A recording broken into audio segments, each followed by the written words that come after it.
الحمد لله رب العالمين.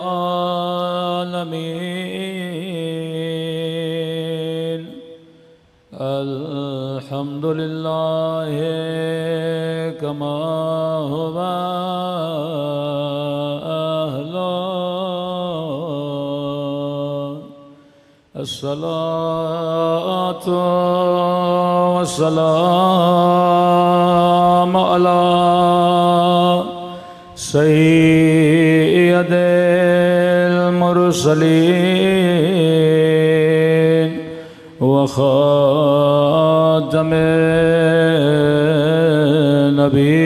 النبيين أبي القاسم محمد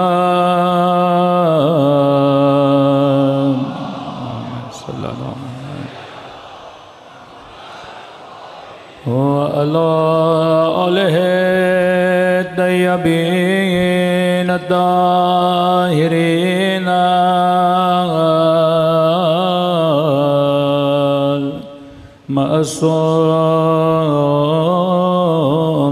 المعصومين. سب مل کے حجت خدا کی سلامتی کی دعا. اللہم کل ولیک حجت ابن الحسن صلواتک وعلى آبائه في هذه وفي كل وليا وحافظا وقائدا ودليلا وعينا حتى تسكنه أرضك طوعا وتمتعه فيها برحمتك يا أرحم الراحمين. صلوات پڑھے محمد وآلہ.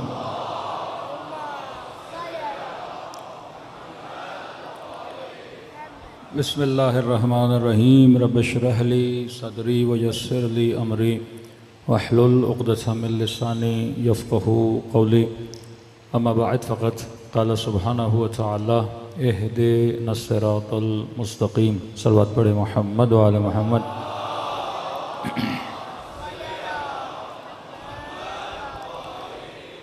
دعا ہے پروردگار عالم ہم سب کی عبادتوں کو اپنی بارگاہ میں قبول فرمائے اور جس مقصد ہدایت کو لے کر ان مجالس میں آتے ہیں خدا ان مقاصد میں بھی ہم سب کو کامیابیاں کامرانیاں نصیب فرما دے. مسلسل دا سیکریٹ نیٹ ورک آف اہل البیت علیہ السلام پہ گفتگو ہو رہی ہے کہ اہل بیت کا وہ نیٹ ورک جس میں کچھ ہدایتیں علنی کچھ معاملات اہل بیت کے چھپے ہوئے جس کے نتیجے میں آج عالم اسلام میں اہل بیت کے اتنے چاہنے والے موجود ہیں کہ آپ اتنا لمبا سفر کر کے کبھی گلگت بلتستان کی طرف جاتے ہیں ان پہاڑوں کے بیچ میں آپ کو اہل بیت کے چاہنے والے نظر آتے ہیں.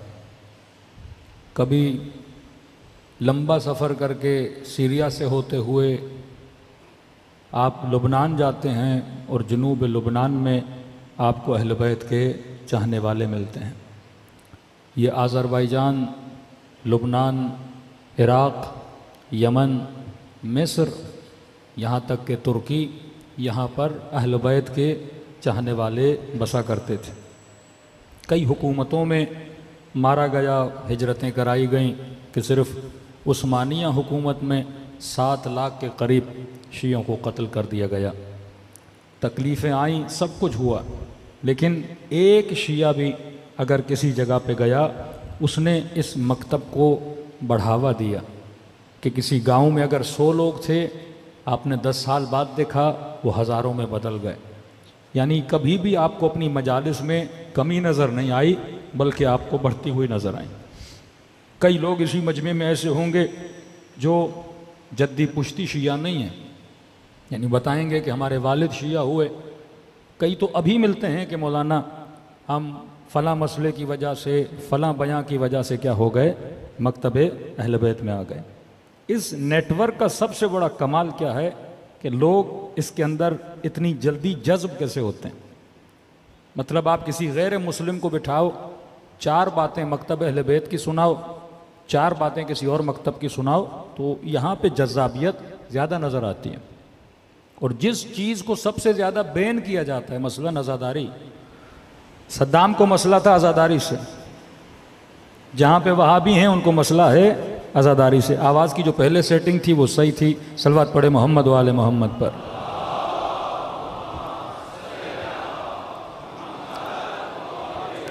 میری گزارش ہوگی لاؤڈ والے صاحب سے، یہ بار بار چھیڑ خانی نہیں کریں، شروع میں جو سیٹنگ تھی اسی کو رکھیں، بارے دیگر صلوات پڑھے محمد و آل محمد۔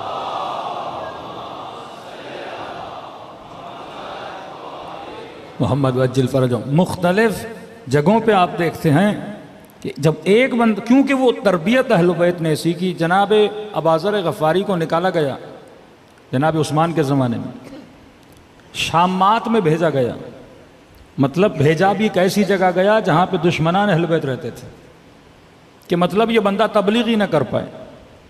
ایک انسان اسلامی معاشرے میں رہے اور تبلیغ کرے اور آپ اس کو نکال کے کسی کفرستان میں بھیج دیں، وہی وہاں نہ کوئی اللہ ہے، نہ کوئی اللہ کی بات سنے گا، نہ کوئی روزے کے لیے سنے گا۔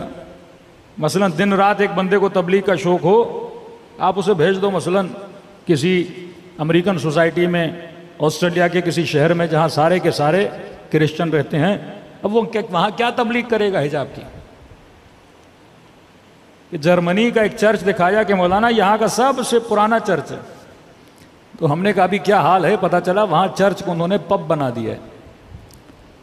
جن کے دین کا یہ حال ہو چکا ہے کہ جن کی عبادت گاہیں آج کلب اور پب بن رہی ہیں، اور ایسے معاشرے میں مثلا کسی کو بھیج دیا جائے تو وہ کیا تبلیغ کرے گا؟ لیکن یہ ابوذر غفاری تھے، جس علاقے شامات میں جناب ابوذر کو بھیجا گیا، آج اسی علاقے کو جنوب لبنان سے جانا جاتا ہے اور حزب اللہ لبنان سے جانا جاتا ہے۔ کس کی تبلیغ کا اثر ہے؟ یہ جناب ابوذر غفاری کی تبلیغ کا اثر ہے۔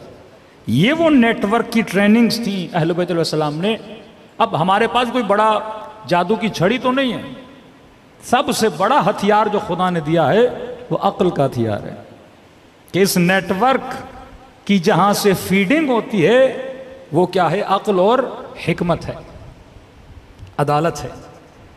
کہ ہم نے کسی بھی صاحب عقل بندے کو کہو کہ قاتل اور مقتول برابر ہیں، کہے گا نہیں۔ ظالم اور مظلوم برابر ہے، کہے گا نہیں۔ میں نے آج نیو رضویہ میں یہ جملہ کہا کہ میں نے کہا کہ آج ہمارے 8 سال کا بچہ بھی کنفیوز نہیں ہے محبت اور نفرت میں۔ کسی بھی مجمع سے شیعہ بچے کو اٹھا اور پوچھو کہ یزید پہ لعنت ہونی چاہیے کہ نہیں، وہ یقین سے اور عقل سے دلیل دے کر کہے گا کہ یزید لعنتی ہے۔ اور کل کسی بندے کا انٹرویو سن رہا تھا اور اس کا اپنا بندہ جو اہل سنت ہے وہ اسے کہہ رہا ہے کہ آپ یزید پہ لعنت بھیجو، کہہ رہا نہیں یزید نے امام علی مقام مولا حسین کے اس میں ظلم تو کیا ہے لیکن ہم لعنت نہیں بھیجتے۔ یعنی اتنا پڑھ لکھ کر بھی ان کا مفتی آج کنفیوز ہے کہ ٹک ٹاک پہ، فیس بک پہ، انسٹاگرام پہ 4-5 ملین سبسکرپشن حاصل کرنے کے بعد بھی ان کے اندر یہ صلاحیت نہیں ہے کہ قوم کو یہ بتا سکیں کہ قابل لعنت کون ہے اور قابل رحمت کون ہے۔ یہ کنفیوژن اس امت میں پایا جاتا ہے کہ جہاں پہ صحیح اور غلط کی تمیز ان کا مولوی نہیں بتا سکتا کہ رائٹ کیا ہے اور رونگ کیا ہے۔ یہ سب سے بڑی برکت امام حسین کی کہ اہل بیت نے ہم مسلمانوں کو، جو شیعہ مسلمان ہیں، ہمیں یہ بتایا کہ غلط کو غلط کہنے کی صلاحیت رکھو، قوت رکھو، طاقت رکھو، ظالم کو ظالم کی للکار اپنے وجود میں پیدا کرو اور مظلوم کی حمایت تمہارے وجود کے اندر ہونی چاہیے۔ اور یہی ہمت کربلا تھی کہ آج بھی اسرائیل کے مقابلے میں اگر ڈٹ کے کوئی کھڑا ہے وہ علی کا چاہنے والا کھڑا ہے. آج بھی استعمار کے مقابلے میں اگر کوئی ڈٹ کے کھڑا ہے، یہ کوئی دو رائے نہیں ہے، کسی سے جا کے پوچھ لیجئے کہ آج حماس کا لیڈر اگر کسی کا شکریہ ادا کرتا ہے تو وہ سید علی کا شکریہ ادا کرتا ہے، سید حسن کا شکریہ ادا کرتا ہے کہ یہ ہمارے ساتھ کھڑے رہے.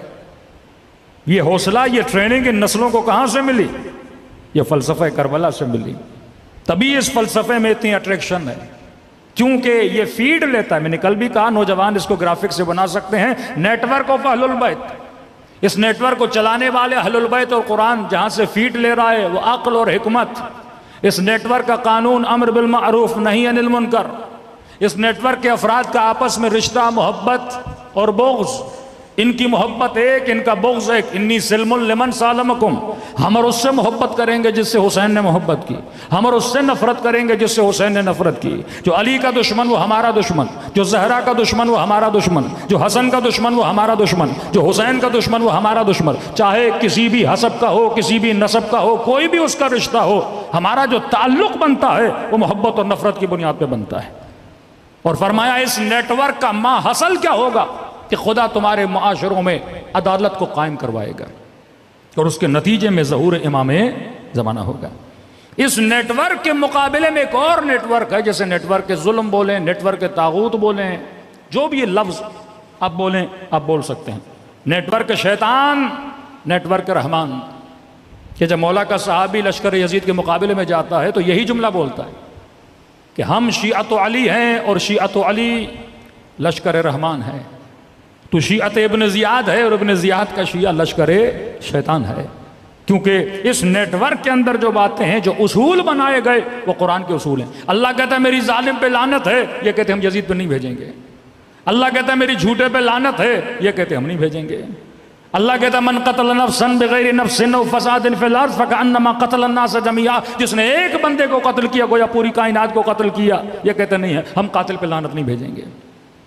ذہنوں کو فری. اب یہی وجہ ہے کہ نسلیں بھاگ رہی ہیں. مرزا جیسے باغی بندے ان میں پیدا ہو رہے ہیں، ہمدرد جیسے لوگ ان میں پیدا ہو رہے ہیں، قادری جیسے لوگ ان کے اندر پیدا ہو رہے ہیں. کیونکہ انسان کا نا ہر قوم کو بیدار ہونے دو کہ ہر قوم پکارے گی ہمارے ہیں حسین. یہ بیداری کس کی بیداری؟ یہ فکر کی بیداری ہے. آپ کب تک فکروں کو زنجیر لگا کے بیٹھ کے رہو گے؟ بالآخر یہ سوشل میڈیا کا زمانہ ہے. لیکن تھوڑا سا میں آپ کو پیچھے لے جاؤں. کیا کیا امام زین العابدین نے اور کیا کیا دشمن اہل بیت علیہ الصلوۃ والسلام نے؟ صلوات پڑھے محمد و آل محمد پر.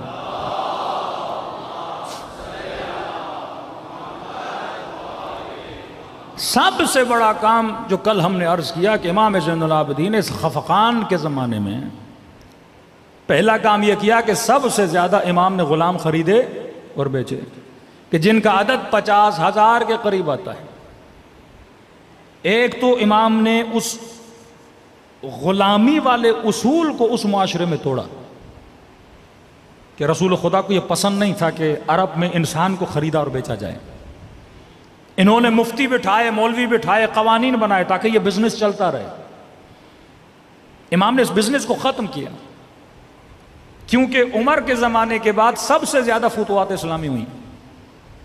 پھر 20 سال معاویہ کا زمانہ، جب فتوحات اسلامی ہوئی تو روم سے غلام، ایران سے غلام، مصر سے غلام، بھرمار تھی غلاموں کی.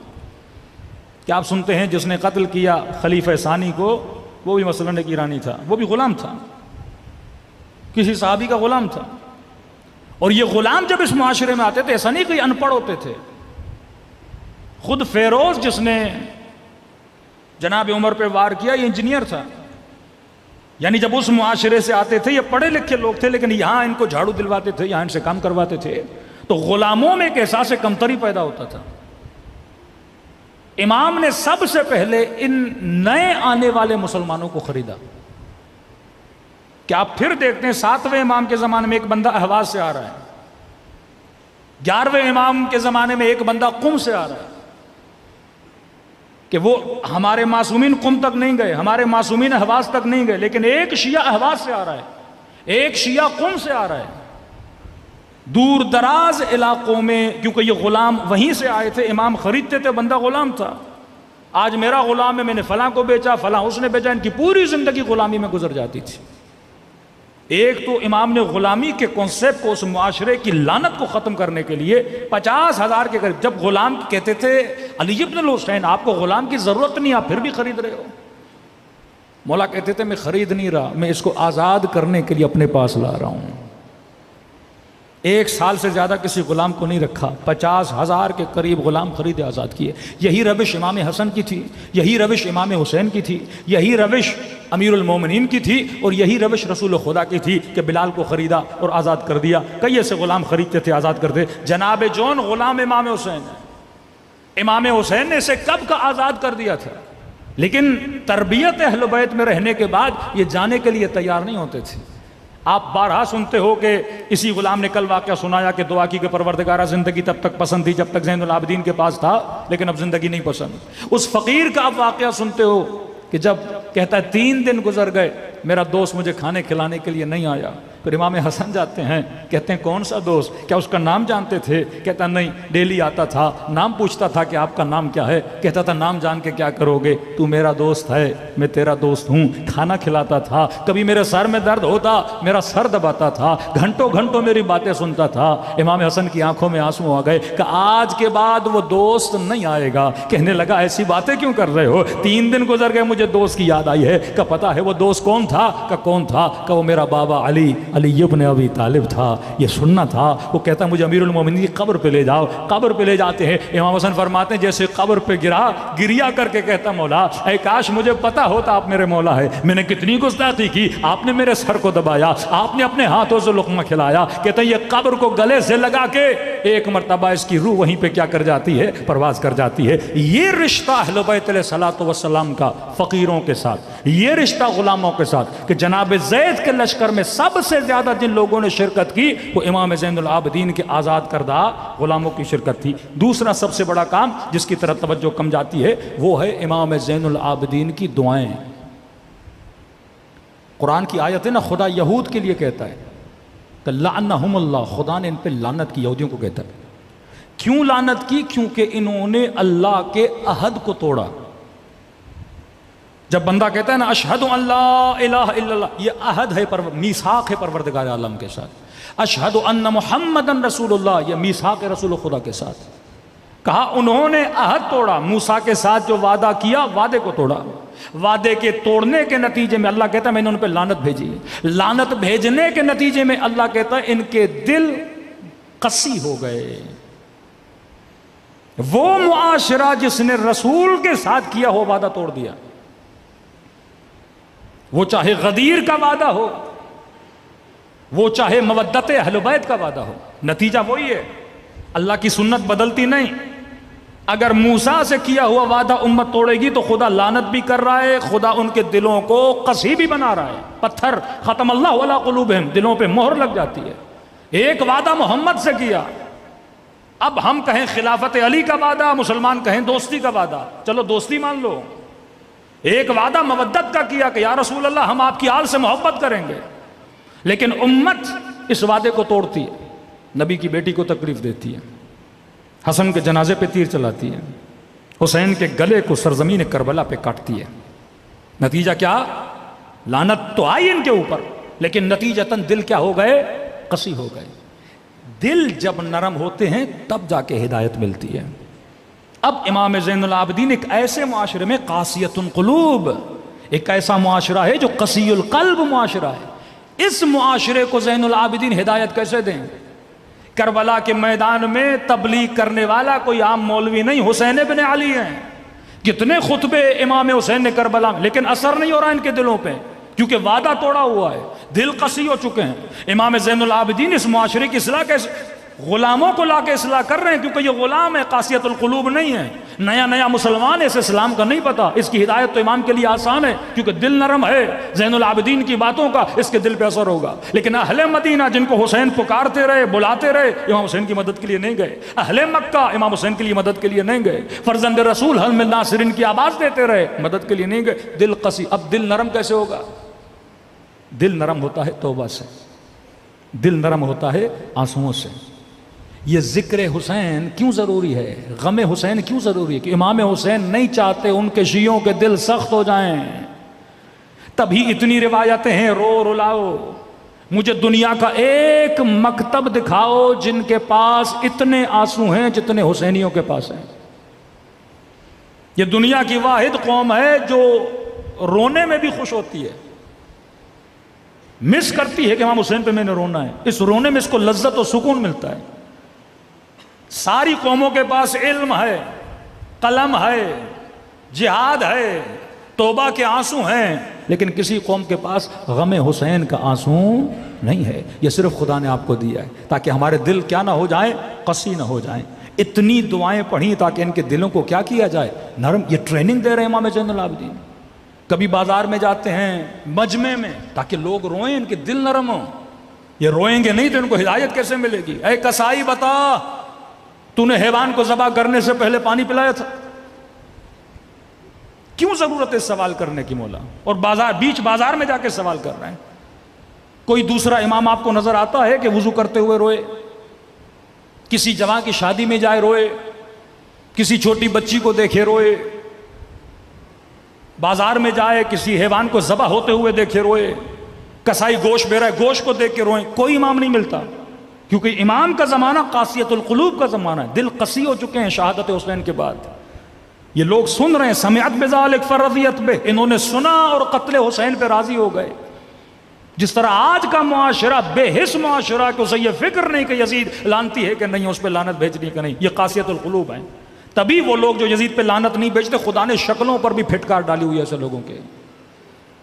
آپ دیکھیے نا، ہم چھوٹے ہوتے تھے جب پاکستان آئے تو اپنے والد کو کہتے تھے یہ پاکستان میں بعض لوگوں کی شکلیں ایسے کیوں ہوتی ہیں۔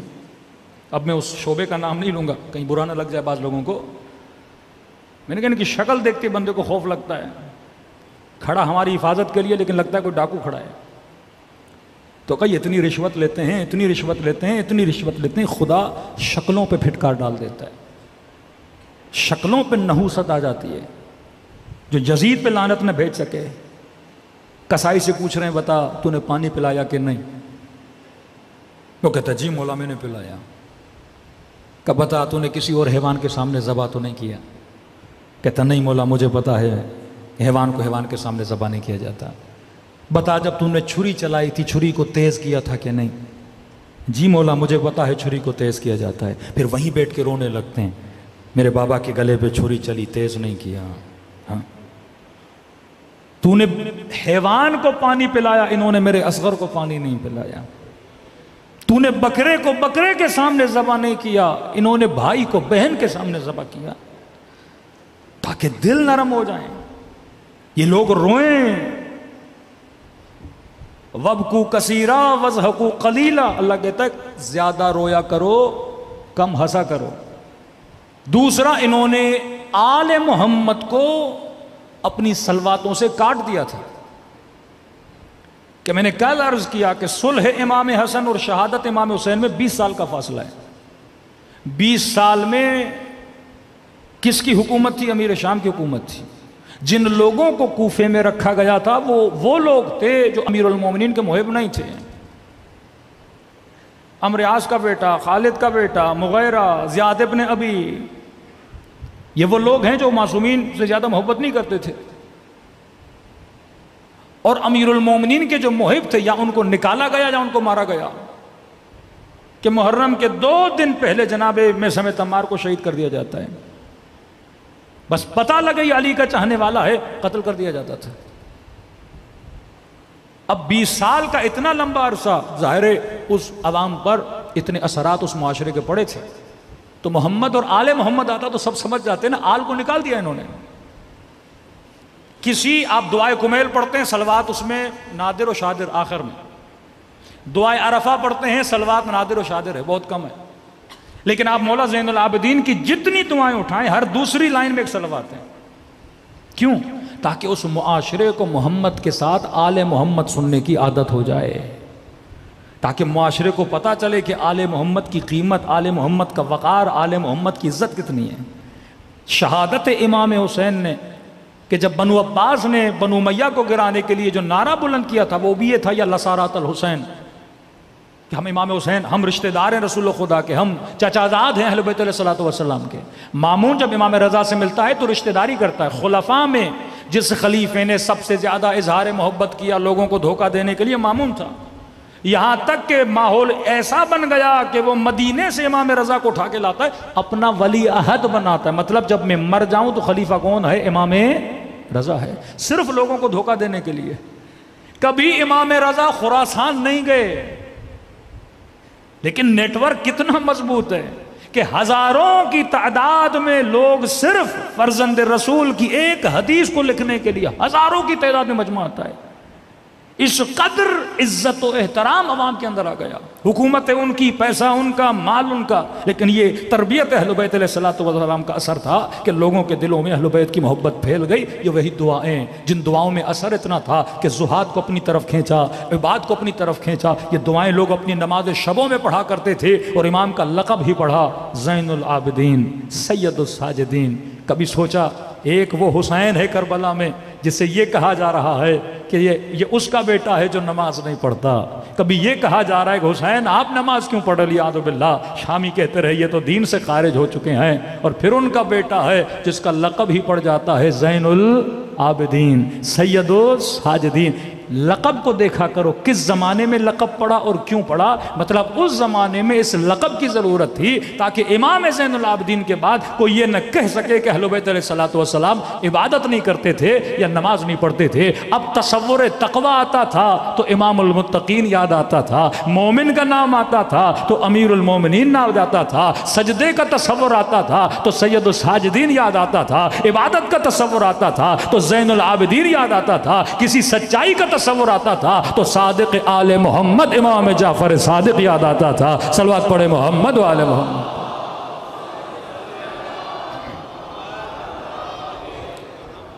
دوسرا کام جو امام زین العابدین نے کیا وہ اپنی دعاؤں کے ذریعے، مطلب یہ ہمیں ٹریننگ دے رہے ہیں جوان، کبھی مجلس کے ذریعے تبلیغ کرو، اپنے زمانے کو دیکھو۔ آج شاید ایک مجلس کا اتنا اثر نہ ہو جتنا سوشل میڈیا کی ایک پوسٹ کا اثر ہو۔ آج شاید گھنٹے کی مجلس اتنا اثر نہ رکھے جتنا 2 منٹ کا کلپ اثر رکھے۔ تو یہ تمہارے اندر کہ سیاست العباد کے ہر زمانے میں کس طرح تم نے کام کرنا ہے، یہ اہل بیت نے سیکرٹ چیزیں بتائی ہیں کہ کبھی ہارڈ وار کا زمانہ ہے، کبھی سافٹ وار کا زمانہ ہے۔ ابھی جنگ نرم ہے، جنگ سخت نہیں ہے۔ پہلے یہ تھا کہ وہ ملک طاقتور ہے جس کے پاس ایٹم بم ہے، جس کے پاس اسلحہ ہے، جس کے پاس فوج سب سے زیادہ ہے۔ آج نہیں ہے، آج جس کے پاس ٹیکنالوجی ہے، آج جس کی اکنامک سب سے زیادہ مضبوط ہے، لوگ اس کی طرف کھنچتے ہوئے جاتے ہیں۔ آج جس کے پاس یہ جو مختلف ٹیکنالوجیز آ رہی ہیں، انفارمیشن کا زمانہ ہے، ڈیٹا کا زمانہ، جس کے پاس ڈیٹا سب سے زیادہ، انفارمیشن سب سے زیادہ، وہ انسان کامیاب ہے۔ آج دشمن کے ساتھ لڑنا چاہتے ہو، یہ سوشل میڈیا کا زمانہ۔ امام کبھی صلح کر کے بے نقاب کر رہے ہیں، کبھی دعائیں پڑھ کے تبلیغ کر رہے ہیں، کبھی غلام خرید کے تبلیغ کر رہے ہیں۔ آج کے جوان کو سوچنا چاہیے، کوئی آئی ٹی میں ہے، کوئی انجینئر ہے، کوئی سائنس میں ہے، کوئی فزکس میں ہے، میں کس طرح امام زمانہ کی خدمت کر سکتا ہوں؟ ایک خاتون سوچے میں ٹیچر ہوں کالج میں پڑھانے جاتی ہوں، کہیں پہ جاب کرتی ہوں، میں کس طرح جناب زہرا کی خدمت کروں؟ میں سسٹم آف امام زمانہ کا فرد کیسے بن سکتا ہوں؟ اگر مجھے اس نیٹ ورک کا فرد بننا ہے تو میں نے صرف پیغام احیو امرنا، معصوم فرماتے ہیں ہمارے امر کو زندہ کرو، ہمارے فرمان کو زندہ کرو۔ تو جتنا آپ فرمان اہل بیت کو زندہ کریں گے اتنا یہ نیٹ ورک کیا ہوگا؟ زندگی اس نیٹ ورک کو ملے گی، اور جتنا یہ مضبوط ہوگا اتنی جلدی امام زمانہ کا ظہور بھی ہوگا۔ صلوات پڑھے محمد و آل محمد پر۔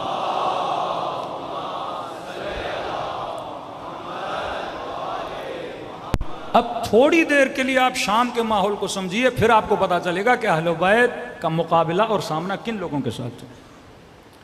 شام آزاد ہوا عمر کے زمانے میں، خلیفہ ثانی۔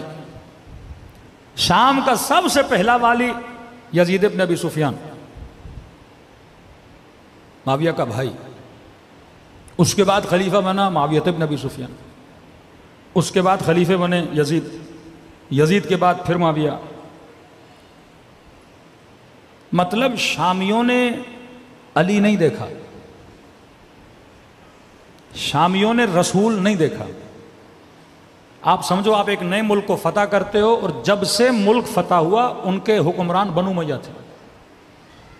ایک اسلام کا ورژن مدینے میں تھا جنہوں نے رسول کو دیکھا تھا، ایک اسلام کا ورژن مکے میں تھا جنہوں نے رسول کو دیکھا تھا، ایک اسلام کا ورژن کوفے میں تھا جنہوں نے علی کو بھی دیکھا، حسن کو بھی دیکھا، اور خلفاء کو جانتے تھے وہ لوگ، کیونکہ آنا جانا تھا. مدینے والے لوگ یہاں آتے تھے، یہ وہاں جاتے تھے.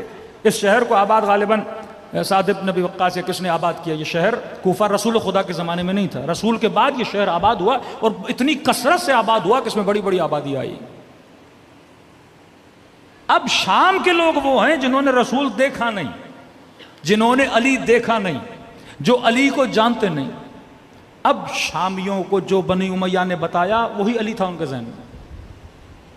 مطلب ایک شامی اگر یہ کہہ رہا ہے کہ علی ابن ابی طالب کی شہادت مسجد میں ہوئی ہے، اور تعجباً پوچھ رہا ہے کہ کیا علی بھی نماز پڑھتے تھے، وہ لٹرلی یہ بلیو کرتا تھا کہ علی نماز نہیں پڑھتا. اس کی ذہن سازی ایسی کی گئی تھی. شامی کا قصور نہیں ہے کہ میں نے پرسوں کی مجلس میں کہا، جب وزیرستان کے بعض لوگوں کو یہ بتایا جائے کہ شیعوں کے کان بڑے ہوتے ہیں اور ان کی دم ہوتی ہے، وہ یہی سمجھے گا کیونکہ اس نے کبھی شیعہ دیکھا ہی نہیں ہے.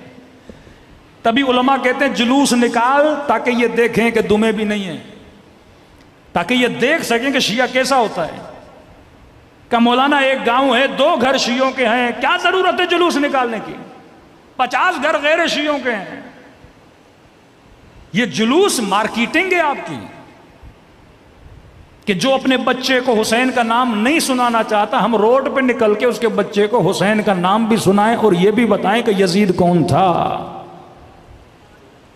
یہ سینس اہل بیت نے تب دیا جب مارکیٹنگ، جب میڈیا کی کوئی وقت ہی نہیں تھی. یا آپ سمجھتے ہیں آپ کا مکتب صرف مجلسوں سے بڑا؟ نہیں، جلوسوں سے بڑا. کئی لوگ جلوسوں کی وجہ سے آئے، نام حسین سنا، محبت حسین دیکھی، آپ کی سبیلیں، آپ کا نظر، آپ کا نیاز. الناس عبید الاحسان، انسان احسان کا بندہ ہے. جو حسین کا نیاز کھائے گا وہ کبھی حسین کی نمک حرامی نہیں کرے گا. جب کیوں کا شربت نہ پیو، نیاز نہ کھاؤ، مجلسوں میں نہ جاؤ. ابھی تو میں ٹک ٹاک والے مفتی صاحب کو سن رہا تھا، اب پہلے کافر بولا، مجلسوں میں نہ جاؤ، اب یہ نہج آئی ہے، کہتے ہیں بھائی بحث نہیں کرو شیعوں سے، بس بولو آپ جو کر رہے ہو صحیح ہو، ہم جو کر رہے ہیں. اب یہ نوبت آئی ہے. ان کو پتہ ہے بحث کریں گے جواب تو ہے ہی نہیں، کیونکہ اتنے سوال ان کے اپنوں نے کھڑے کر دیے. اب کہتے ہیں جو ملے اسے بولو بھائی آپ ماتم کر رہے ہو کرو، جو کرتے ہو کرو، ہمیں کیوں بولتے ہو؟ ہم اپنی جگہ خوش، تم اپنی جگہ خوش. اے کاش یہ تم 20 سال پہلے بولتے ہیں نا، تم اپنی جگہ خوش، ہم اپنی جگہ خوش. 40 سال پہلے بولتے ہیں نا، پہلے پتھر مارے، پھر گولیاں ماری، پھر بموں سے مارا کہ یہ مجلس نہ کرے. اب یہ نوبت آئی ہے، ان کے بچے سوال کر رہے ہیں، کیونکہ یہ مکتب ہے. یہ ٹریننگ کیوں دی؟ جلوس کا مطلب کیا ہے؟ تاکہ گلی گلی جاؤ، نام حسین جو نہیں بھی سننا چاہتا اس کے کان میں حسین کا نام ٹکرائے ہیں. نوحیں چلاؤ تاکہ ان کو پتا چلے امام حسین کی کوئی بیٹی تھی، ظلم ہوا، کوئی نبی کی نواسی تھی جس کی چادر چھینی گئی، کچھ اہل بیت تھے جن کو بازاروں میں لے جایا گیا. پھر ان کے ذہنوں میں سوال پیدا ہو، وہ کون تھا جو دربار میں لے کر گیا؟ وہ کون تھا جس نے یہ حکم دیا کہ نبی کے نواسے کا گلا کاٹا جائے؟ جب کون تک آئیں گے آپ کا آدھا مسئلہ حل ہو جائے گا. صلوات پڑھے محمد و آل محمد پر.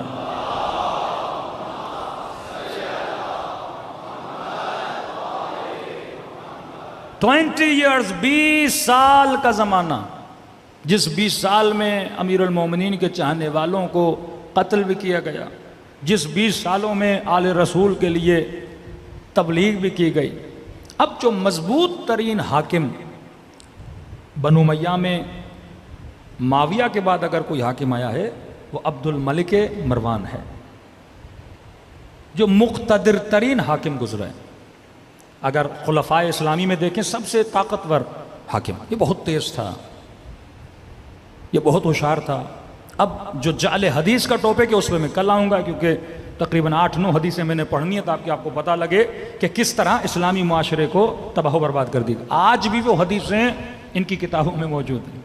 آج بھی اگر یزید کے دفاع میں اگر کوئی حدیث لائی جاتی ہے، بخاری سے وہ حدیثیں لائی جاتی ہیں کہ میں نے اس دن پڑھی تھی کہ رسول خدا فرماتے اگر کوئی ایسا بندہ حاکم بن جائے ولو حبشین، اگر حبشی کالا بھی ہو، فاسق و فاجر بھی ہو، تم مسلمانوں کو حق نہیں، اس کے خلاف قیام کرو، اور اگر کوئی حاکم کے خلاف قیام کرتا ہے اور جماعت مسلمین سے نکل جاتا ہے، فرمایا وہ سیدھا منہ کہاں جائے گا؟ جہنم کے اندر جائے گا۔ اور چالاکیاں جعل حدیث میں اتنی کی، اور حدیث کا راوی کس کو بنایا؟ ابو ذر غفاری۔ حدیث کا راوی کس کو بنایا؟ ابن عباس۔ یہ دونوں امیر المومنین کے نزدیک ہیں۔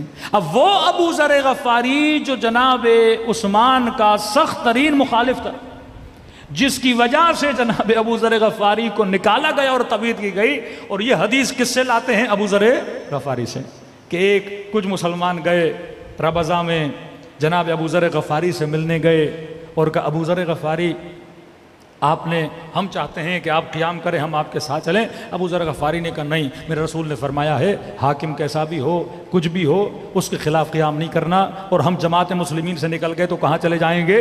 جہنم میں چلے جائیں گے۔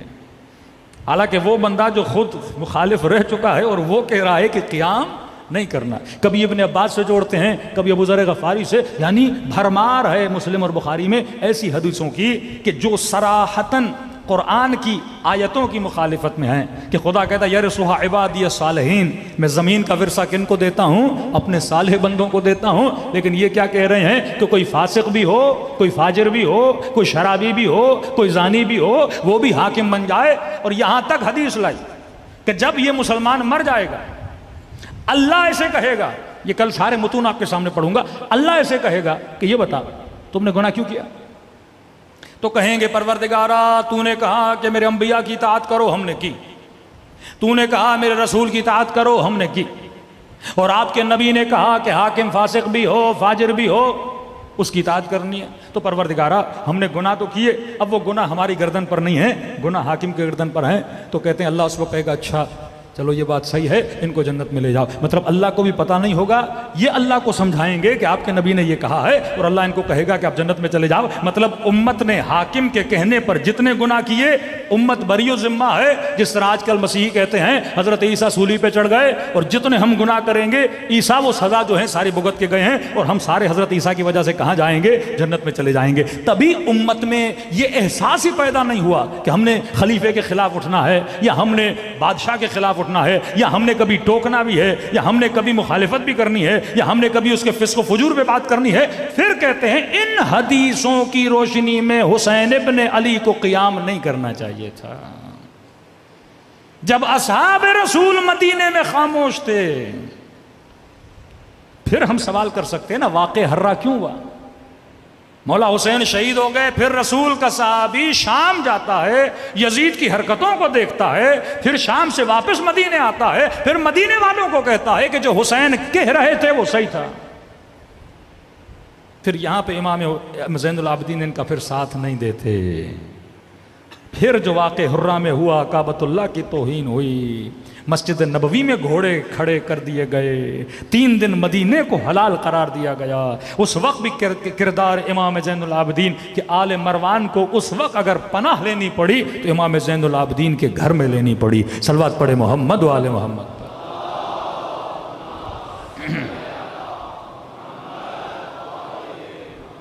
اب عبد الملک مروان مضبوط ترین حاکم کہ ان کی حکومت میں اسلامی جغرافیائی حدود چین کے بارڈر تک جا چکی تھی۔ انہوں نے بہت کام کیے ان حکومتوں میں، اپنا درہم دینار کے سکے انہوں نے چھپوائے۔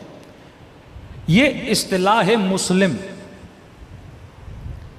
یہ عبد الملک مروان نے بنائی، یعنی پہلے مسلمان ایک دوسرے کو مسلمان نہیں کہتے تھے، کہتے تھے مومن ہے یا مہاجر ہے۔ انہوں نے یہ نام دلایا مسلمانوں کو کہ جب مخاطب ہوں تو کیا کہو، یہ مسلمین ہیں۔ دوسرا، انہوں نے عوام کے اندر جذبات دیکھے بنو امیہ کے خلاف، تو انہوں نے اپنے ہی رشتہ داروں سے اظہار برات کیا، کیونکہ یہ چچا زاد تھے امیر شام کے، ان سے اظہار برات کیا۔ پہلی حکومتوں میں جتنی حدیثیں بنی تھیں اکثر راوی شامی تھے، اور اتنی جعل حدیث کی گئی۔ انہوں نے ایک نیا کام کیا، انہوں نے کہا اب کیونکہ واقعاً شام کے لوگ ہماری باتوں پر اب دھیان نہیں دے رہے، کیونکہ شامی مسلمان نہیں تھے، ان کو مسلمان بنایا، عدالت کا نعرہ لگا کہ وہ قتل کر رہے ہیں، اسلام میں قتل نہیں ہے، اسلام میں عدالت ہے، اسلام میں حکمت ہے۔ انہوں نے دیکھا بھائی آپ بھی وہی کام کر رہے ہو، کعبۃ اللہ کو کوئی گرا رہا ہے، وہی قاتل، وہی غارت، تو لوگوں کے اندر بھی احساس بیزاری پیدا ہوا۔ تو انہوں نے بنو امیہ سے اظہار ابزار کیا، اور کچھ راویان حدیث کو جو مدینے کے تھے ان کو شام بلایا کہ اب منبر پر کوئی ایسا بندہ نہیں بیٹھے گا جو شامی ہو۔ لوگوں کا بھروسہ جیتنے کے لیے مدینے سے بندہ بلایا، اس کا نام بھی کل بتاؤں گا، صحابی رسول، اسے بلایا تاکہ اب وہ لوگوں کو حدیث سنائے کہ رسول خدا نے یہ کہا، رسول خدا نے یہ کہا، تاکہ اہل شام کو یقین ہو کہ یہ کیا کہہ رہے ہیں، سچ کہہ رہے ہیں۔ ان کو پوری اور نیٹ ورک عبد الملک مروان کا اتنا مضبوط تھا، اگر یہ کوئی فیصلہ کرتے تھے، کہتے ہیں ودن 6 months پورے عالم اسلام کی حدود میں وہ فیصلہ پہنچ جاتا تھا۔ اب شام میں حکومت عبد الملک کی، مدینے میں حکومت عبداللہ ابن زبیر کی، ان دونوں کا آپس میں ٹکر ہوتا ہے۔ اب شام کے لوگ مدینے جانا چاہتے ہیں، ان کو پتا ہے کہ ہم نے 20 سال یا اتنے سال شامیوں کو مدینے نہیں جانے دیا، شامیوں نے کبھی اصحاب رسول کی حدیثیں نہیں سنی۔ اب اگر کوئی شامی مدینے چلا جاتا، رسول خدا کی بات کو سنتا، یہ بڑا تعجب کرتے تھے۔ ایک شامی مدینے آتا تھا، امام زین العابدین سے ملتا تھا، فوراً اس کا مائنڈ چینج، کہتے ہیں ہم نے جو سنا ہے ویسا تو کچھ بھی نہیں ہے۔ امام حسن سے ملتے تھے، گالیاں دیتے تھے، لیکن امام حسن کا کردار دیکھتے تھے، پریشان ہو کے پوچھتے تھے، ارے جو ہمیں بتایا گیا وہ اور ہے، جو ہمیں دکھایا جا رہا ہے وہ اور ہے۔ جنگ صفین میں آتے تھے، امیر المومنین سے ملتے تھے، یہ فوراً بدل جاتے تھے، ارے جو ہمیں کہا گیا وہ علی اور ہے، جو ہم دیکھ رہے ہیں وہ علی اور ہے، جو حسن بتایا گیا وہ اور ہے، جو دکھا رہے ہیں وہ اور ہے۔ بالکل اسی طرح آج جو شیعہ ان کو بتایا گیا وہ اور ہے، حقیقت میں جو شیعہ ہے وہ اور ہے۔ اس قدر مضبوط ان کا پروپیگنڈا تھا، لہٰذا عبد الملک نہیں چاہتا تھا کہ یہ لوگ مدینے جائیں۔ تو کہتے ہیں ایک حدیث اس نے بنوائی، جعلی حدیث، کسی نے حدیث بنائی کہ رسول خدا نے فرمایا کہ صرف 3 مسجدیں احترام والی نہیں ہیں، مسجد اقصیٰ کا بھی بہت بڑا احترام ہے، اور فرمایا جب نبی معراج پر گئے تھے تو اس پتھر پہ پاؤں رکھ کے گئے تھے، جو پتھر کہاں ہے، مسجد اقصیٰ میں ہے، اور اس پتھر کی عبادت کرنا بالکل ایسے ہے جیسے خانہ خدا کی طواف کرنے عبادت کرنا، تاکہ یہ شامی مدینے نہ جائیں۔ یہ سارے شامی کہاں جاتے تھے، فلسطین جاتے تھے، صرف اس نیت سے کہ اگر ہم مکے نہیں جا سکتے تو وہی ثواب ہم کہاں کمانے جائیں، ہم فلسطین میں کمانے جائیں۔ صلوات پڑھے محمد و آل محمد پر۔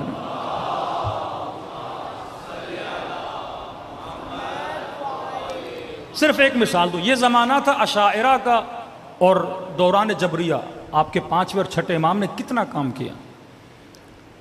کہتے ہیں جب یہ خلیفہ بنا، اس نے جو خطبہ دیا، اس نے اپنے زمانے میں امر بالمعروف پر پابندی لگائی۔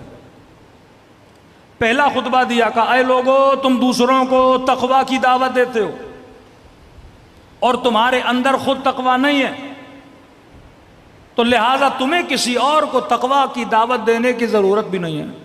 اور کہا آج کے بعد اگر کوئی مجھے کہے گا نا کہ متقی بن جا، میں سب سے پہلے اس کا گلا کاٹوں گا۔ اب امت جانتی ہے کہ یہ بندہ کیسا ہے۔ جب حملہ کیا حجاج کے ہاتھوں مدینے پر، کہ امام زین العابدین نے کہا تھا عبداللہ ابن زبیر کا گلا ایسے کاٹے جائے گا جیسے بکرے کا گلا کاٹا جاتا ہے۔ عبداللہ ابن زبیر کو ذبح کر دیا گیا، اس کی حکومت مدینے پر بھی آ گئی۔ منجنیقوں سے حجاج ابن یوسف کے ہاتھوں سے کعبۃ اللہ کو زخمی کیا، حجر اسود اس واقعے میں ٹوٹا۔ یہ وہ زمانہ تھا جب انہوں نے حملہ، اب لوگ دیکھتے تھے کیسا بندہ ہے۔ اپنے زمانوں میں انہوں نے امر بالمعروف کو منع کر دیا، کیونکہ امام حسین کے قیام کے محرکات کو آپ دیکھیں گے، پہلی بنیاد ہے لِآمِرَ بِالْمَعْرُوفِ وَأَنْهَى عَنِ الْمُنْكَرِ۔ میں حسین کیسے دیکھوں؟ کوئی شرابی رسول خدا کے ممبر پر بیٹھا ہے، کوئی فاسق و فاجر رسول خدا کے ممبر پر بیٹھا ہے، پہلی پابندی لگائی کہ قطعاً کبھی بھی کوئی بندہ امر بالمعروف اور نہی عن المنکر نہیں کرے گا۔ دوسرا، پورے عالم اسلام میں ایک قرآن کی قرات کو عام کیا۔ اس کی نیت یہ تھی کہ جتنے بھی اسلامی ممالک ہیں وہاں پہ صرف ایک ورژن چلے، جس طرح آج ہمارے کوئی حنفی ہے، کوئی شافعی ہے، کوئی کیا نہیں، کہ پورے عالم اسلام میں ایک ورژن کو عام کیا جائے، اور ایک ورژن کو عام کر دیا گیا، منع حدیث کر دی گئی۔ وہی حدیثیں جو حکومت سے آتی تھیں وہ لوگوں کو سنائی جاتی تھیں، کسی بندے کو اجازت نہیں تھی کہ وہ بندہ کیا کرے، کسی حاکم پہ تبلیغ کرے۔ اب حاکم تو بن گیا، عوام کے اندر مباحث شروع ہو گئے۔ انہوں نے کہا الملک لمن غلب، یہ ایک اصول بنایا انہوں نے کہ حکومت اس کی ہوگی رسول خدا نے فرمایا حکومت اس کی ہوگی جو حکومت پر غالب آ جائے۔ اب حدیث تھی، لوگوں نے سمجھے مان لی۔ مسجدوں میں جب لوگ بیٹھتے تھے تو آپس میں بحث کرتے تھے، یہ کیسے ممکن ہے، اگر کوئی فاسق آ کر قبضہ کر لے تو کیا ہم نے اس کی اطاعت کرنی ہے؟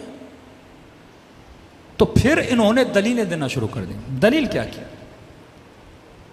کہا کہ قرآن کی آیت ہے کوئی ایسا درخت کا پتا بھی نہیں ہے جو گرے اور اللہ کو پتہ نہ ہو۔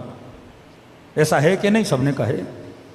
کہ یہ بتاؤ کہ مثلا یہ ٹشو کا ڈبہ یہاں ہے، اللہ کو علم ہے کہ نہیں؟ کا علم ہے۔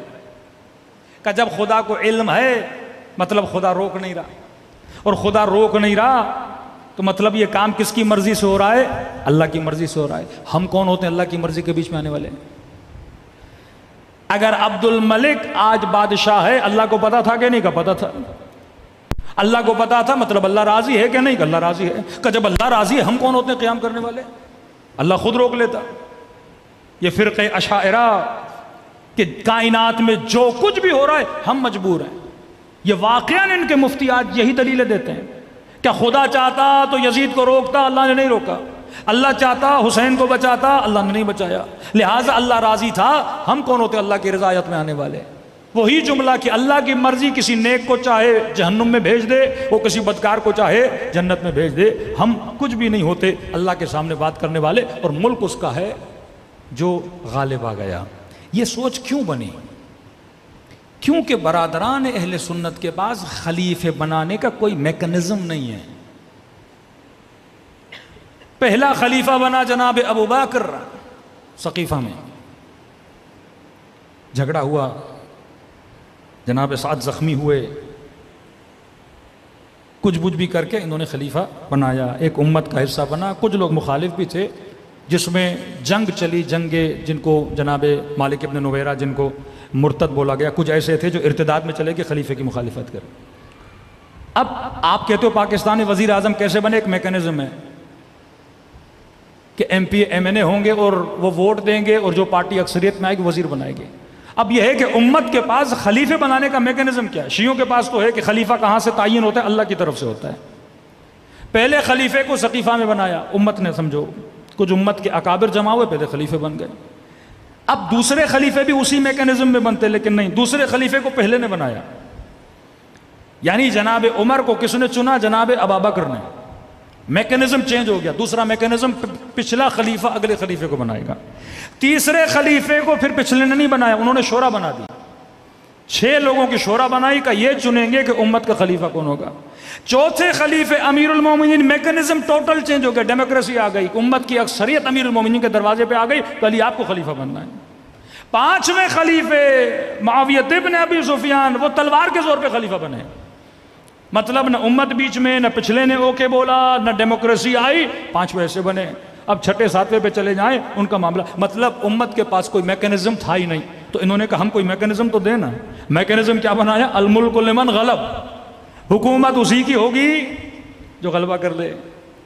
99 میں نواز شریف ماشاءاللہ لگا، حکومت کس کی؟ مشرف کی۔ جو غلبہ پا جائے مطلب جس کی لاٹھی اس کی بھینس والے قانون پہ چلنے لگے۔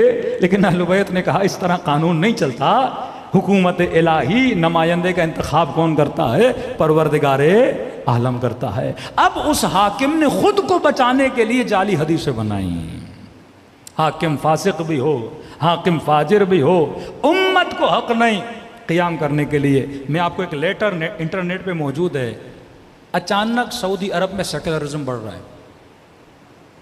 اب آپ سوچئے 40 سال سے جن لوگوں کو نماز کا درس، حجاب کا درس، قرآن کا درس، اللہ کا درس، دین کا درس، یہ حرام ہے، یہ حلال ہے، یہ کرو، یہ نہ کرو، اچانک سے وہاں پہ سنیما کھلے، کلب کھلے، جوا کے اڈے کھلے۔ اب ظاہر ہے ایک قوم کی آپ تربیت کرتے ہو اور اچانک آپ اپنی ہی تربیت کے اگینسٹ چلتے ہو، تو لوگوں میں اعتراضات اٹھتے ہیں۔ سعودی عرب میں دیندار طبقے نے اتنا اعتراض کیا کہ کیا ہو رہا ہے سعودی عرب میں، کہ آج یہ ٹک ٹاک کے مفتی قطعاً ایک لفظ نہیں نکالتے۔ یہ وہی حکومت پرور ذہن ہے، امر بالمعروف کی عادت ہی نہیں ہے کہ برے کو برا کہنا، نہیں، برا اپنا بھی ہے تو کوئی بات نہیں، اس کی تعریف کرو۔ آفیشل لیٹر نکلا مفتیوں کا سعودی عرب کا، انٹرنیٹ پہ موجود ہوگا۔ اور اس لیٹر میں انہوں نے لکھا کہ ہمیں پتا ہے کہ ملک میں جو ہو رہا ہے وہ غلط ہے، جوا خانے نہیں کھلنے چاہیے، شراب خانے نہیں کھلنے چاہیے، انڈیا سے ڈانسر لوگوں کو ناچ گانے کے لیے نہیں بلانا چاہیے، ہالی ووڈ کی بے حیا عورتوں کو اس سرزمین مقدس پہ نہیں آنا چاہیے۔ ہم عوام کے جذبات بھی سمجھتے ہیں، جو کچھ ہو رہا ہے ہمیں بھی پتا ہے غلط ہو رہا ہے، لیکن یہ یاد رکھنا رسول خدا نے فرمایا ہے خلیفہ کیسا بھی ہو اس کے خلاف قیام نہیں کر سکتے، اس کے خلاف زبان نہیں کھول سکتے۔ وہ جانے اللہ کا معاملہ جانے، تم مسجد حرام میں نمازیں پڑھتے رہو، تم روزے رکھتے رہو۔ یہ سوچ بلڈ کی گئی۔ اب جس معاشرے میں یہ سوچ ہو وہ معاشرہ کبھی انقلابی معاشرہ، وہ نہ ڈیموکریسی میں خود کو بدل سکتا ہے نہ اسلام کے اعتبار سے خود کو بدل سکتا ہے۔ لیکن آپ دیکھتے ہیں تشیع کو اہل بیت نے ایسا نیٹ ورک دیا کہ اتنے مضبوط ترین شاہ ایران کو ایک امام زمانہ کا ماننے والا، ایک فرزند زہرا کا اور ان کے عقائد کو ماننے والا کس طرح شاہ کی کرسی کو اٹھا کر پھینکتا ہے، اور 40 سال سے زیادہ ہو گئے نظام اسلامی کو قائم کیا ہوا ہے۔ اسرائیل کی آنکھوں میں آنکھیں ڈال کے بات کرتے ہیں، استعمار کی آنکھوں میں آنکھیں ڈال کے بات کرتے ہیں۔ یہ وہ تربیت تھی نیٹ ورک امیر المؤمنین کی، امام حسین کی نیٹ ورک کی، کہ ظالم سے بات کرنے کی جرت پیدا کرو، ملت کے اندر خودداری پیدا کرو۔ جب تک قوموں کے اندر خودداری نہیں، قوموں کے اندر کوئی عزت نہیں۔ کیوں آج پاکستانی کہیں بھی جاتا ہے نہ پاسپورٹ کی عزت ہے نہ اس ملک کے لوگوں کی عزت کی جاتی ہے، کیونکہ خودداری نہیں ہے۔ جن قوموں میں خودداری ہوتی ہے دنیا بھی ان قوموں کی عزت کرتی ہے۔ الحمدللہ آج حسین کے چاہنے والوں کی عزت ہے، الحمدللہ آج جن کی نسبت امیر المومنین سے ہے ان کی عزت کی جاتی ہے۔ کہ ہمیشہ کہتا ہوں کل کے مرحب بھی علی سے ڈرتے تھے اور آج کے مرحب بھی سید علی سے ڈر رہے ہیں۔ صلوات پڑھے محمد و آل محمد۔ یہ شجاع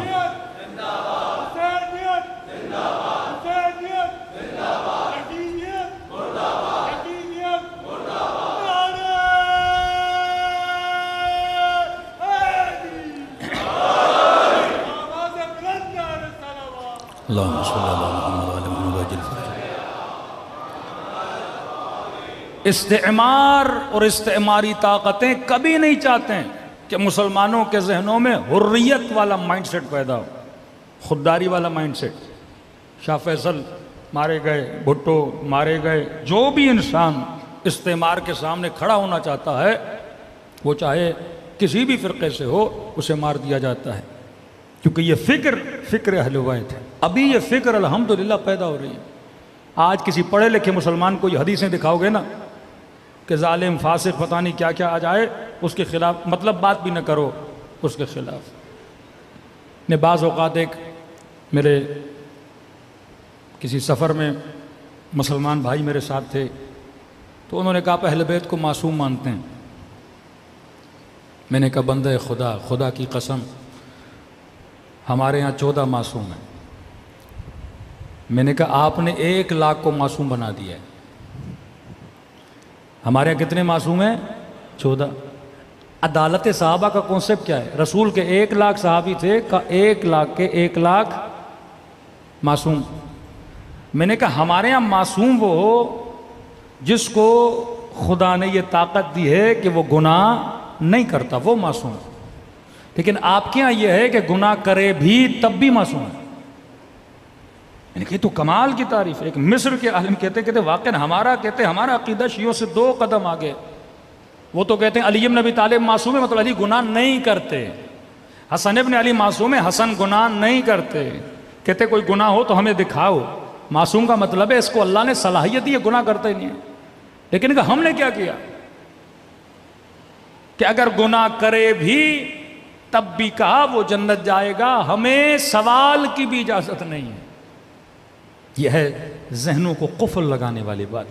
لیکن آج نسلیں سوال کر رہی ہیں۔ جب انسان کا ذہن بیدار ہو جاتا ہے تو انسان سوال کرتا ہے۔ قرآن نے اصول بنا ان اکرمکم عند اللہ اتقاکم۔ نوح کا بیٹا ہے، گناہ کرے گا، اللہ کہتا ہے سزا ملے گی۔ آدم کا بیٹا حابیل و قابیل گناہ کرے گا، اللہ کہتا ہے سزا ملے گی۔ یعقوب کے بیٹے یوسف کے بھائی گناہ کریں گے، اللہ کہتا ہے توبہ کرنی پڑے گی۔ جس نے جہاں خطا کی کہا یہ مذہب اختیار ہے، یہاں پہ ہدایت کا راستہ بھی ہے، ضلالت کا راستہ بھی ہے۔ غیر المغضوب علیہم ولا الضالین، فرما صراط مستقیم پہ چلو، یہ پیغام پوری امت کے لیے ہے، اور یہ اینک لگا کے رکھو کہ واقعاً حق کیا ہے، باطل کیا ہے۔ صلوات پڑھے محمد و آل محمد۔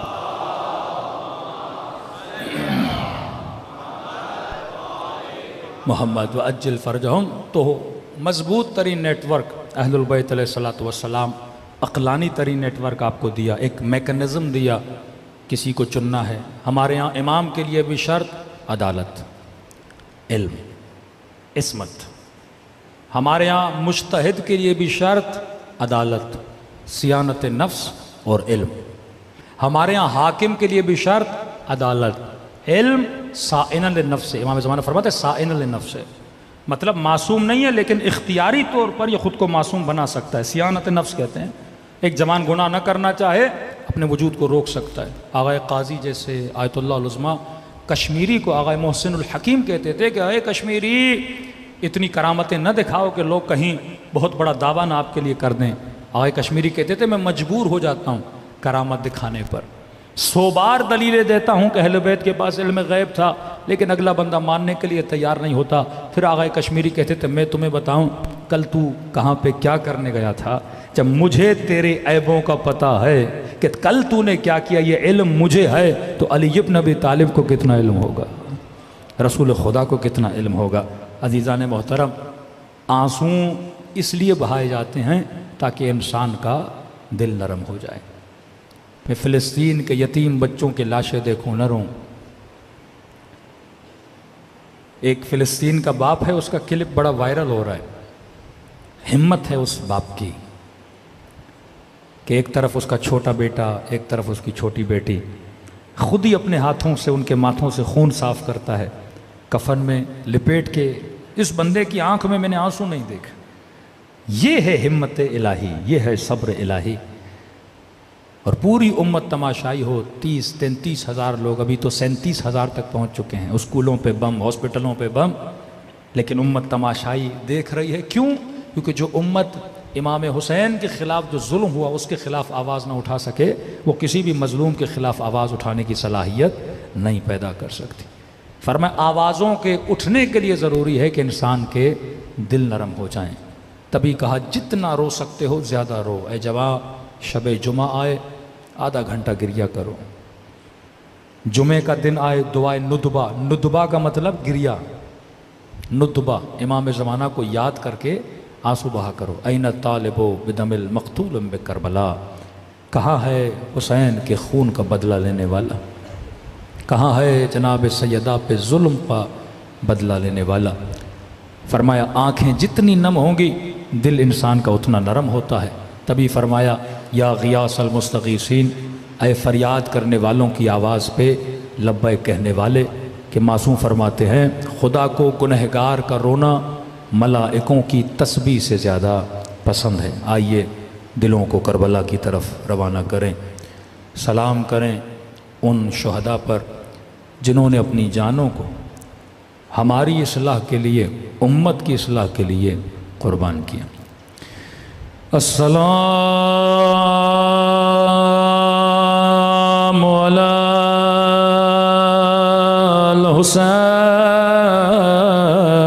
الحسین وعلی علی ابن الحسین وعلی اولاد وعلی اصحاب، سب مل کے السلام علی وعلی علی ابن، آواز تھوڑی بڑھا دیں سب مل کے السلام علی وعلی علی ابن وعلی اولاد الحسین وعلی اصحاب ایسے سلام کرو جیسے سکینہ نے سلام کیا تھا۔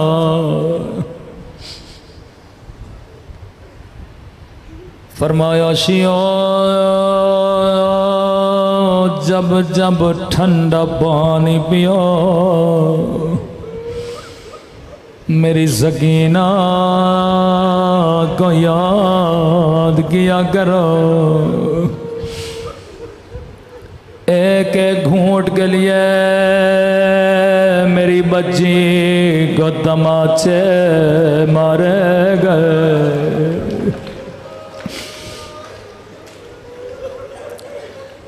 ربط مصیبتوں قبولیت دعا کے لیے سکینہ سے بڑا کوئی وسیلہ نہیں۔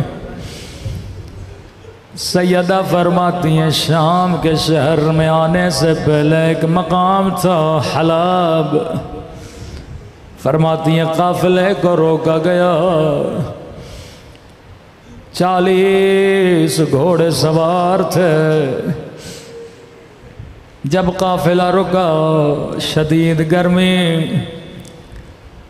شمر نے پانی کا مشکیزہ لیا اور اپنے سپاہیوں کو پانی پلانے لگا۔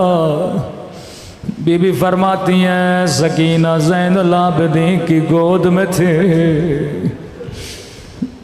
آہستہ سے کہا بھیا اگر اجازت دو میں اس سے تھوڑا پانی مانگوں، مجھے بڑی پیاس لگی ہے۔ امام نے فرمایا سکینہ یہ بڑا ظالم ہے، یہ تجھے پانی نہیں دے گا۔ کہ بھیا مانگوں شاید تھوڑا رحم آئے، میرے خشک ہونٹوں کو دیکھے شاید تھوڑا پانی پلا دے۔ مولا فرماتے میں نے کہا سکینہ جا کہیں قیامت کے دن یہ نہ کہے بچی نے پوچھا نہیں تھا۔ تصور کر کے رونا خدا تجھے شام میں ننھی سی قمر کی زیارت نصیب کرائے۔ روایت کے جملے آئے ننگے پاؤں آہستہ آہستہ چلنے لگے، لئی کے قریب آئے، کہنے لگی مجھے تھوڑا پانی دے دے، مجھے بڑی پیاس لگی ہے۔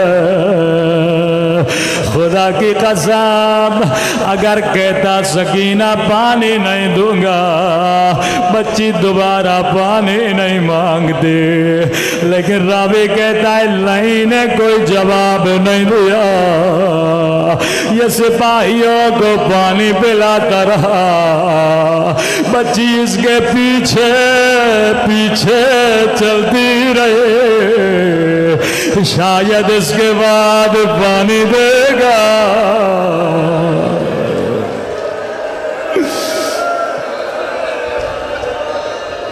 شاید اس کے بعد مجھے پانی دے گا۔ روایت کے جملے بڑے سخت ہیں، راوی کہتا ہے 40 گھوڑے سواروں نے پانی پی لیا، لیکن سکینہ اب تک پیاسی ہے۔ اب لئی نے گھوڑوں کو پانی پلانا شروع کیا، لیکن حسین کی بچی اب تک پیاسی ہے۔ روایت کے جملے آئے بچی چل چل کے تھک گئے،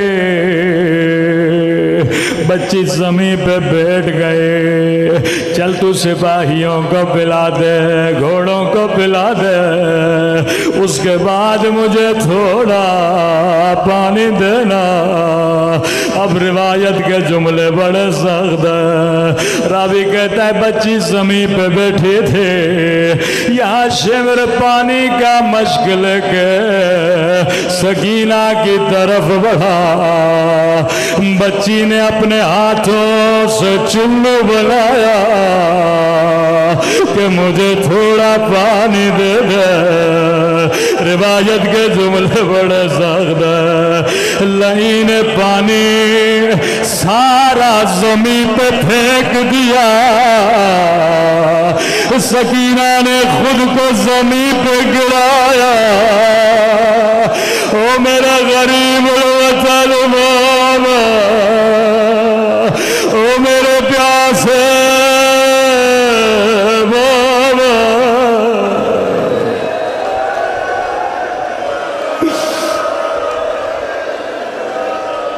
وہ ظلم کیا جس کی مثال تاریخ میں نہیں ملتی۔ فرمایا شیو جب جب ٹھنڈا پانی پیو، میری سکینہ کو یاد کیا کرو۔ چوتھے امام فرماتے ہیں دوسری وہ منزل جو میں کبھی نہیں بھولتا۔ کون سی منزل؟ کبھی بچی کو پانی کے لیے رلایا گیا، کبھی بچی کو کھانے کے لیے رلایا گیا۔ کہا دربار شام ہے، ساری بیویاں کھڑی ہیں، یہاں یہ یزید لئی اپنے تخت پہ آتا ہے۔ اللہ جانے شمر لئی اس کے کانوں میں کیا کہتا ہے۔ یہ لئی ایک مرتبہ قیدی بیویوں کو دیکھنے لگتا ہے۔ میں کہوں یزید تو اندھا ہو جاتا، کبھی علی کی بیٹیوں کو نہ دیکھتا۔ پہلا سوال کرتا ہے بتا حسین کی بچی کون ہے؟ یہ تکلیف دینا چاہتے تھے اہل بیت کو، اذیت دینا چاہتے تھے۔ اتنے بھرے مجمع میں شمر سکینہ کی طرف اشارہ کرتا ہے۔ لئی جیسے بچی کو دیکھتا ہے، پہلا سوال کرتا ہے بچی بتا تیرا نام کیا ہے؟ روایت کے جملے بڑے سخت ہیں۔ جیسے سکینہ سے کہتا ہے بتا تیرا نام کیا ہے، راوی کہتا ہے بچی کے ہونٹ ہلے پر آواز نہیں نکلے۔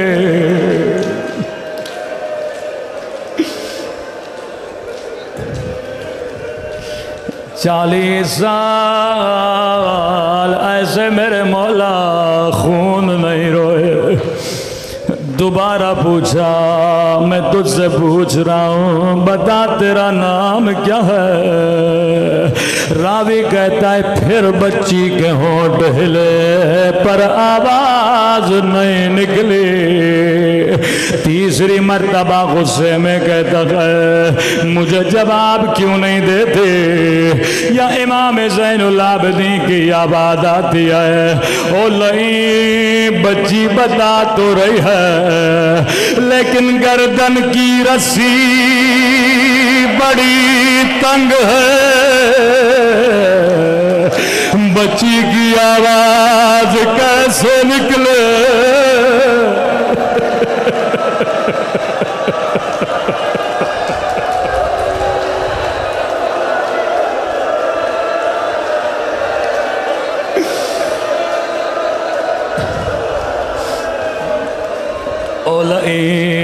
گردن کی رسی بڑی تنگ ہے، بچے کی آواز کیسے نکلے؟